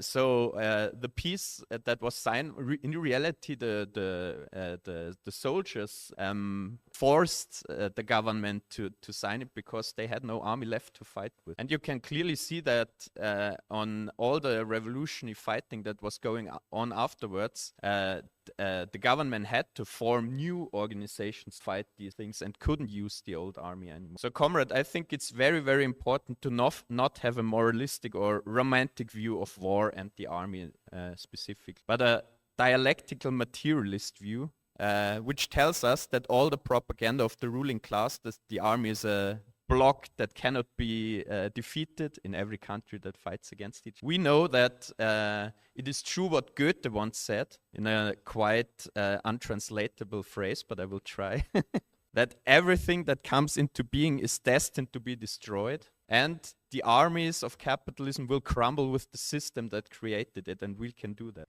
Thank you very much, Flo. We'll have Marissa from Canada now, followed by Pascal from Britain. So, Article 1 of the United Nations Charter says that the purposes of the United Nations are to maintain international peace and security, develop friendly relations among nations based on respect for equal rights and self-determination, to achieve international cooperation, and be a center for harmonizing the actions of nations. And this is pretty much universally recognized as a failure, and has been for decades, even by supporters of the UN. But is the UN really useless? After all, the USA has sunk billions upon billions of dollars into it, so it's got to be good for something.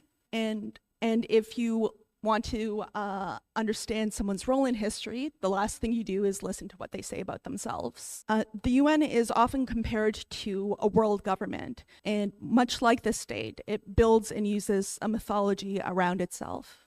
The system of international relations built after World War II, including the UN, International Court of Justice, World Bank, and IMF, was part of the dramatic expansion of and boom of capitalism, backed by U.S. economic might and military power. But this was not just naked power. This system provided a cloak of international democracy. After all, Western imperialism had a competitor for world power in the USSR, which was very attractive to countries just fighting for independence from colonization.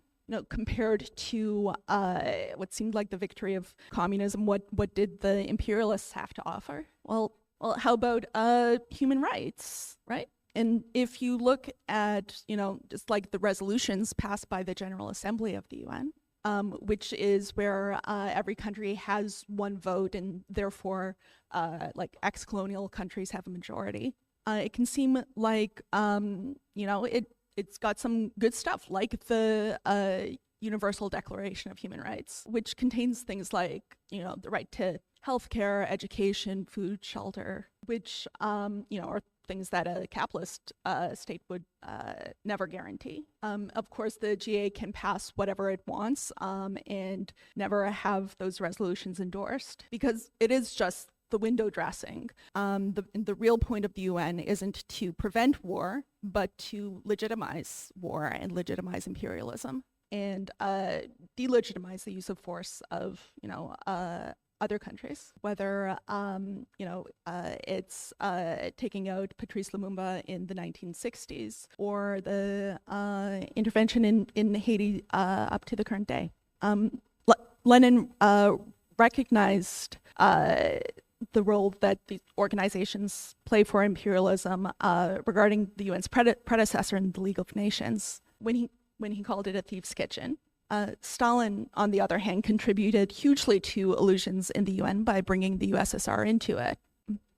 In one instance, when talking about the end of World War II and how to prevent Germany from rising again, Stalin said, this is quoting, "There is only one means to this end. That is to establish a special organization made up of representatives of the peace-loving nations for the defense of peace and safeguarding of security.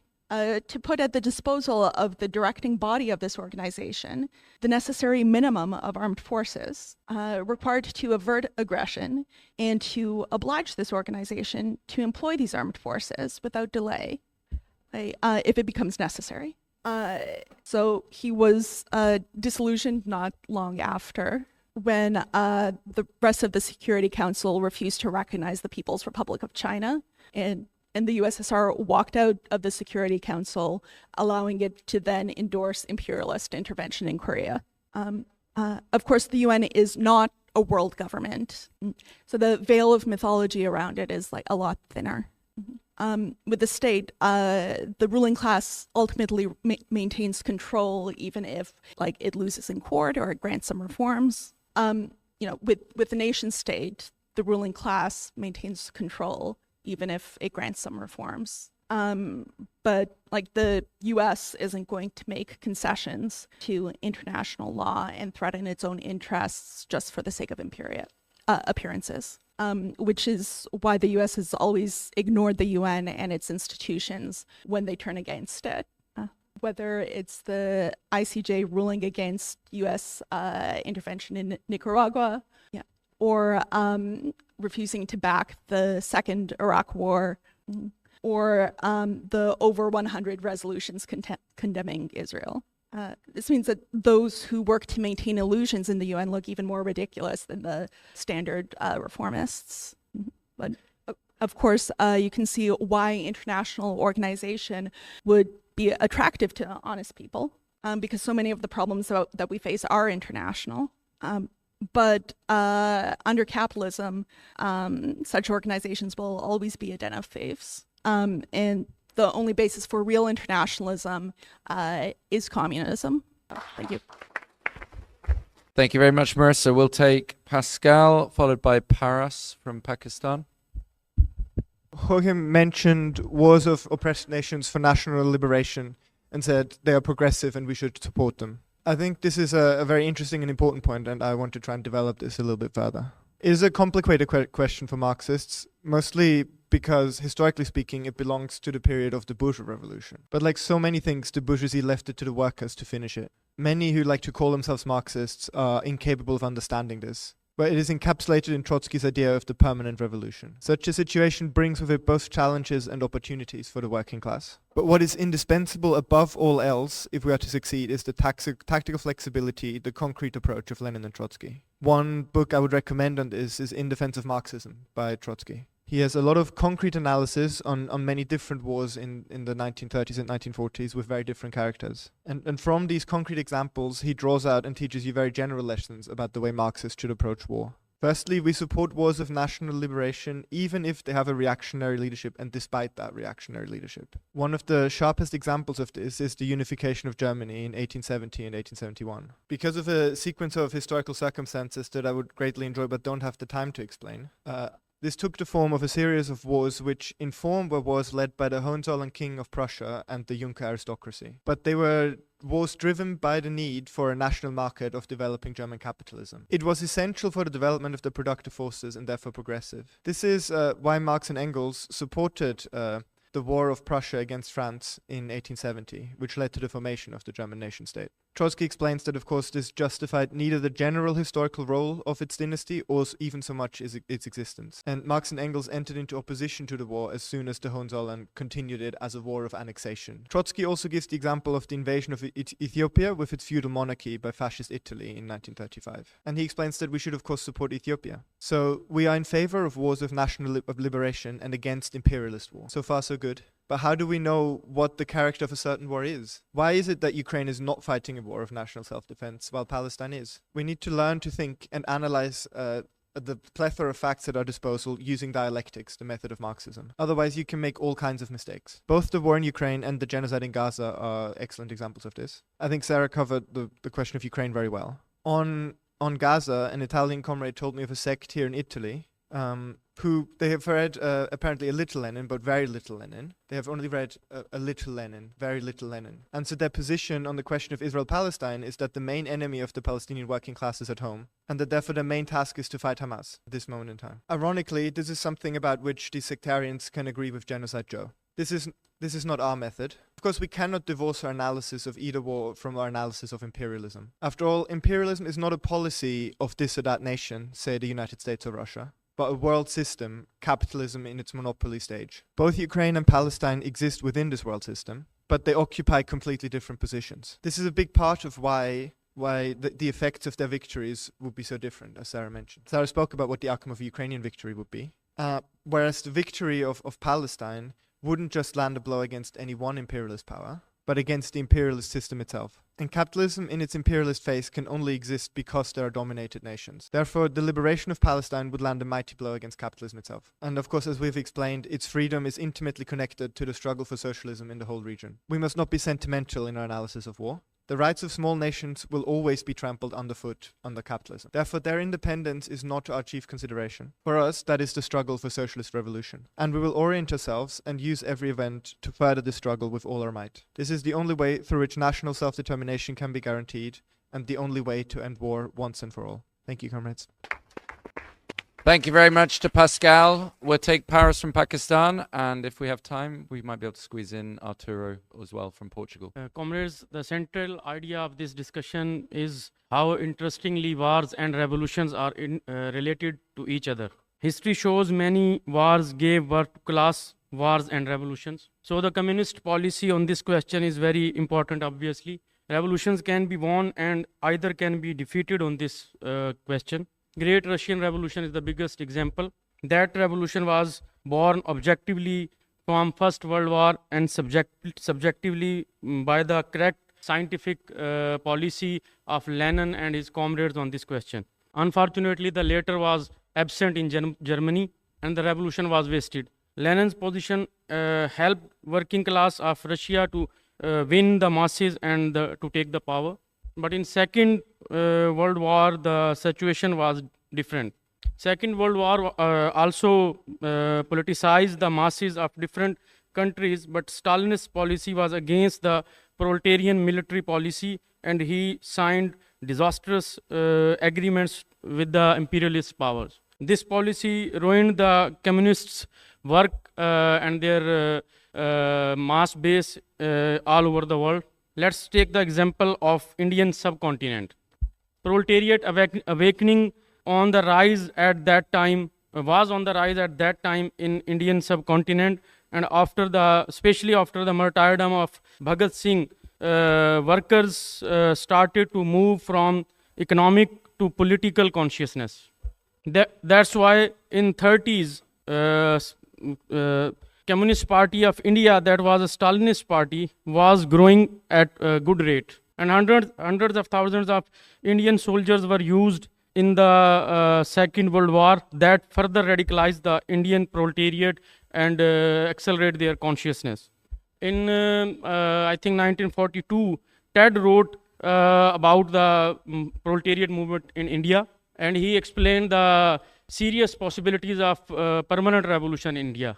I think the title of the article was the permanent revolution in India and the role of British working class. But under the directions of Stalin, Indian communists abandoned the movement at all, and some of the leaders even joined British army to fight fascism.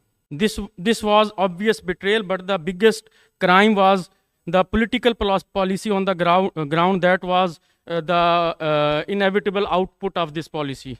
They splitted movement on the religious lines. They admitted the imperialist position that Indian Muslims are a separate nation and started defending Muslims' right of self-determination. Hindu comrades were asked to work in Indian National Congress, and Muslim comrades were sent to right-wing Muslim League to serve their right of self-determination. This policy definitely isolated the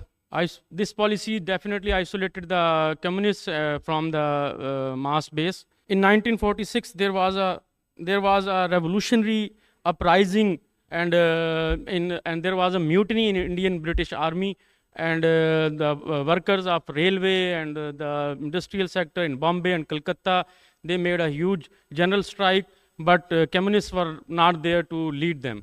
So the criminal brutal partition of Indian subcontinent took place. After 5 years of partition, when movement was completely decisively defeated, these communists in British army, they attempted a coup in military and failed. Communist party was banned after that. In late 50s, first martial law was enforced in Pakistan. Then there took place war between India and Pakistan in 1965. That war also accelerated the class contradictions and gave birth to the great 1968-69 revolution. The frequency of this revolutionary movement was equal in both western part of the country and the eastern part, that is called Bangladesh nowadays. Because of the defeat of revolution, nationalists took leadership in the eastern part. Pakistan and India went again on war in 1971 to establish the order and to save the system. This is how the wrong political positions and cowardice of the Stalinists once again led to another partition on nationalist lines. We definitely support the Bengal's freedom, but at the same time, the overthrow of capitalism was real possibility at that time if the communists took the Leninist lines. And after that, the Pakistan state become the so-called frontline ally of US, in fact, the puppet of US in the Cold War against Soviet Union. Since then, Pakistan army is consuming a major part of surplus value and the military aid from surplus value created by the working class of Pakistan, and the military aid from US and playing Bonapartist role not only in martial laws but so-called democratic governments as well. Armies are generally supposed to be the war machines, but this is not the case now in Pakistan. Pakistan army has in fact become a cartel of property dealers. There used to be a time when they had some support in petty bourgeoisie or in middle classes, but now they are totally exposed, especially when on 5 August 2019, India changed the status, disputed status of Kashmir and made significant changes. The role of Pakistan army was seen by masses in Pakistan clearly, and on this Kashmir question, they were using a lot of the defense budgets, and their main slogan was that we will free Kashmir from Indian occupation. And after that, they now have no moral authority left to rule in Pakistan, and now they are not in position to confront, to wage any war with India, but they are constantly at war with their own people, with political workers, with freedom lovers, with trade union leaders, activists. And it doesn't mean that if they are very weak, that they will not go to have any kind of military adventure once again. Especially in case of any movement getting out of control, they will definitely use their rift with India, and now even they have some very disputed relationship with Afghan Taliban. Especially if this Kashmir movement further develops on progressive lines and achieve some more revolutionary milestones, they might once again initiate the war-like situation with India. So, comrade, my time has ended, but I think so that the war, their tactics to use wars to derail the political consciousness, I think that is not on, that is already exhausted, and the real war is class war that is being prepared in Pakistan and the whole region under the surface, and we are preparing to, and definitely we are preparing to intervene and to lead and to win that war under the leadership of Revolutionary Communist International. Thank you. Okay, thank you very much, Paris. Arturo has taken himself off the list, so we'll bring in Jordi in a second. There's just a couple of announcements for comrades who are in the room and in here in real life. Online is also real life, I guess. Firstly, at 8:30 tonight, in the hotel lunchroom rather than the Anglo gazebo lunchroom, there's going to be a I don't know what you say, a collection for the hotel staff. So yeah, comrades should try and contribute towards that, and we'll give gifts to the hotel staff to thank them for the hospitality this week. And then the second thing is that if there's any sections that want a song, a sing song in the social on Saturday night, then you need to let Marco know from the Canadian section. Marco, can you identify yourself? There he is. Okay, via your head of delegation. So sections, head of delegations report to Marco, letting him know what you're going to be singing. Okay, that's all for the announcements. Just one final plug again for the book, the Lenin collected works on, Lenin selected writings, on imperialism and war, with the introduction by Jorge, who will now summarize the discussion. Thank you very much. Yes, comrades, it's been a very wide-ranging discussion and very interesting one. And so I will not have time to deal with all the points that have been raised. But let me start by saying one thing. When I was asked by the comrades from Well-Read to collect this selection of Lenin's writings on the imperialist war, I of course knew some of the main texts that had to be in it. But then I went through the Lenin's collected works for this whole period, and I have to say that I personally learned a lot from working on this book. You can see the evolution of the different arguments, the main ideas that Lenin is stressing at each point. He's really a genius, in fact. So, yeah, just to say, I strongly recommend everyone to get a copy of this book, because what is perhaps most amazing about it, about Lenin's writings on war, is how relevant they are for today. Yeah, many details have changed. It's over 100 years later, but the essence of imperialism is the same. And basically, the Marxist position on war is based on that question. And if you start from these general principles, you cannot go very far wrong. However, one thing is general principles. The other thing is the concrete application to each conflict or each war, which is not so simple. There are many different factors involved. Also, war, I think it's Tamatis said that at the beginning of the war is when the government is strongest, i.e. when the propaganda, the war propaganda of the government has its biggest impact on the masses. And that's when it's most difficult to have a correct class-independent position. One comrade mentioned the IMT thesis on the Ukraine war. And I think that we can be proud that we took a principled position on the question of this war. And that if today you read what we wrote at the time, you can see that that position has stood the test of time. And the position is based on the main principle that the main enemy of the working class is at home. And that applies for the majority of us who are in Western European, US countries that on one side of this war, NATO countries. It also applies to Marxists in Russia. For Marxists in Russia, the main enemy is also at home. And it finally also applies to revolutionaries, to working class activists in Ukraine. The main enemy is also at home. But of course, there are many other contributing, complicating factors that you need to take into account. And you need to be able to translate these general principles into concrete slogans that can allow you to intervene and connect with, first, the most advanced layers. Making a mistake on the question of war can lead you very far down a reactionary path and even destroy your organization, because this is a fundamental question. I wanted to mention, for instance, I referred in my lead-off to the position of the British Trotskyists during World War II, but this position was in stark contrast to the position that the Stalinists took. In the first part of the war, the Stalinists said that this was an inter-imperialist war and that the workers should have nothing to do with it. But then suddenly,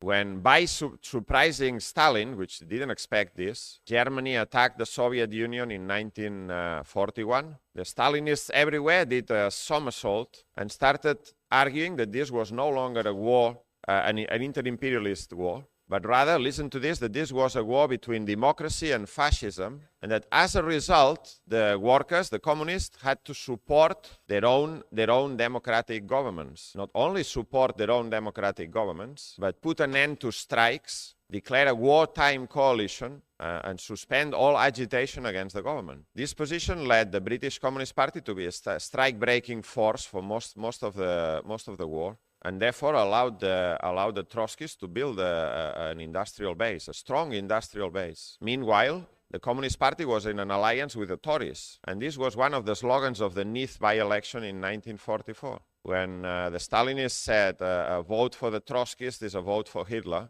and the Trotskyists said a vote for the Communist Party is a vote for Churchill. But this is bad enough. But in colonial countries, which Comrade Paras referred a little bit to, support for democracy against fascism meant that the communist parties were supporting the imperialist, colonialist powers that were subjecting these same countries. In India, for instance, in Cuba, this policy meant that the Cuban Communist Party entered into an alliance with Batista, because Batista was on the side of the United States and therefore somehow was on the side of democracy against fascism. And the Cuban Communist Party was not only legalized, but had 2 members in the cabinet. Now, when it comes to war, sometimes there is a tick or a tendency by some anti-war activists to find a very crude explanation for the reasons for that war. They say, oh, this is a war for oil. Okay, sometimes it is, but it's not always a direct material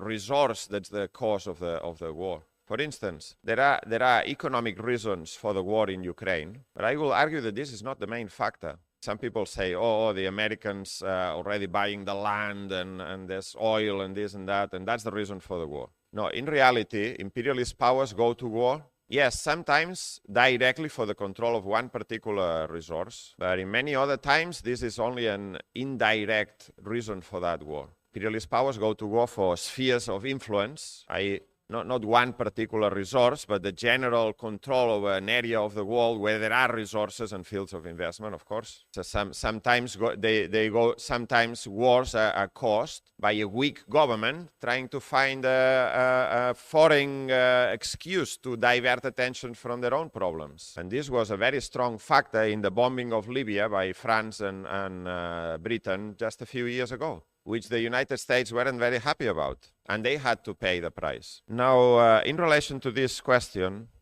Comrade Lucy from Brazil mentioned this idea that wars serve to destroy the productive forces. And this is true. Wars do destroy productive forces. But I don't think that it will be correct to say that capitalists go to war in order to destroy productive forces and somehow deal with overproduction. I don't think that's the case. Although it has to be said that, for instance, after the Second World War, the massive destruction of productive forces that had been as the result of the war was one of the factors, not the only one, but was one important factor for the big economic upswing after World War II, which led to a massive development of the productive forces. Rob from Spain dealt with the question of military spending. This is a very important question that we should use in our agitation. I think the figure he gave is that military spending in 1 year is worldwide is $2.4 trillion. I just did a quick Google search for how much would it cost to end world hunger. And the figure I got is 267 billion, i.e., 10 times less what it costs, what is spent in weapons every year. We really need to use this to the full extent because it brings out the madness of the capitalist system. Now, Comrade Flo from Austria, in his very interesting intervention, said that he thought that Trotsky was right on Brest-Litovsk. I am not totally sure about this. But in any case, it was a moving picture, right? Was Trotsky right on the 21st of January, or was he right on the 26th of January? Of course, Trotsky's position also changed as the concrete conditions changed. And I will say that in any case, the main difference in the debate about Brest-Litovsk was the difference between the ultra-lefts on one side, who had this very nice principled, if you want, idea of waging a revolutionary war, completely, as usually the ultra-lefts are, completely out of touch with real conditions, and then Lenin and Trotsky on the other side, who had a common position that a revolutionary war was not possible, and they had a difference, which was an important difference, but secondary in relation to the other one, about the exact timing of when to sign the peace or not. And in fact, of course, Lenin only gained the majority when Trotsky changed his vote, which they had agreed to do. Trotsky and Lenin had discussed this beforehand, and Trotsky said, yes, when the German offensive starts, then I will change my vote. That's my position. But I would like to highlight this again, because these were very sharp debates that taking place inside the Bolshevik Party, and these debates contained no personal animosity, which allowed people also to change their position on the basis of arguments and changes in the concrete conditions, because for them the general interests of the revolution were first and foremost. And this is also in relation to something I said in the lead-off. In 1914 and 1915, Lenin used really strong language attacking Trotsky's position. Some of it was justified, some of it maybe not so much. But nevertheless, 2 years later, the two of them worked together as a bloc in leading the revolution. There is a lesson there for the way we should conduct polemics and debates, which I think is the way we do. Not by using very strong words, but sometimes strong words might be necessary, but always should be taken as a political question, not as a personal attack or anything like that. Some other comrade, I think it was also Florian, said that war sharpens all contradictions, also inside the army. And there are many very interesting historical examples of this. Of course, the Bolsheviks winning the Petrograd garrison is the most important one. The German Revolution of 1918, which he explained, is another very important one. But there are others which are maybe a little bit less known that I think we should develop material on, like the extreme demoralization of the U.S. Army during the Vietnam War, which took the form not only of mutinous and rebellious activities of the soldiers, like fragging, which consisted in throwing fragmentation grenades onto the mess halls of the officers by the soldiers, the development on different sectors of the front of unofficial truce between the rank-and-file U.S. soldiers, which put some signs on the helmets or the shoulders to indicate that they will not fight the National Liberation Front, and the circulation of dozens of bulletins and illegal papers amongst the soldiers to develop political ideas and connect it amongst each other. War often leads to revolution. One U.S. high-ranking officer compared the mood amongst the Vietnam soldiers. He said the only comparison is with that of the Petrograd garrison in 1917. And of course, it was revolution that ended the First World War in 1917 in Russia and 1918 in Germany. And I will say that we may be surprised by developments in Ukraine, where demoralization amongst the population must be certainly having an impact inside the army. And the idea must be starting to penetrate that we have been pushed into this war by the West. We are supplying the soldiers and the dead. They're sitting back in Washington and Berlin safely, and it is our children who are dying. It's our country that's being destroyed, and at the end of it, we will be forced to sign a peace deal, which is a complete disaster for Ukraine, and that can lead to revolution in Ukraine. Just to finish, I'll say this. Lenin put it in this way. He said, "Capitalists partition the world not out of personal malice, but because the degree of concentration of capital which has been reached forces them to adopt this method in order to get profits." And here you have it summarized. Imperialism is the source of war. Capitalism creates untold suffering, death, and destruction. And in order to put an end to this once and for all, is not of any use to appeal to the international institutions, to make empty appeals for peace, but rather we need to organize the forces that are going to overthrow the capitalist system and put an end once and for all to suffering, misery, and oppression, and create a world of peace and plenty, which can only be under socialism.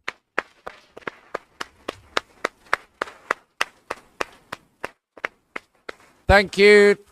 Thank you, Jorge, and all the contributions for an excellent discussion. Just a couple of announcements before you head off to dinner. I'm responsible for 2 pieces of fake news. First is I said that my previous plug was going to be the last one for the Lenin book, but I'm plugging it once more. Reminder that you can buy your copies outside or from the well-read stall here and get your hands on this excellent book and an even more excellent bookmark. And for those watching online, it's wellread-books.com. The other bit of fake news, I said before that we were doing the collection for the gifts for the staff at 8:30. Turns out, actually, no, we're giving them the gifts at 8:30. There'll be a handover of the gifts for the staff in the main hotel dining room at 8:30 to show our appreciation to the workers at the hotel. And with that, go and enjoy dinner.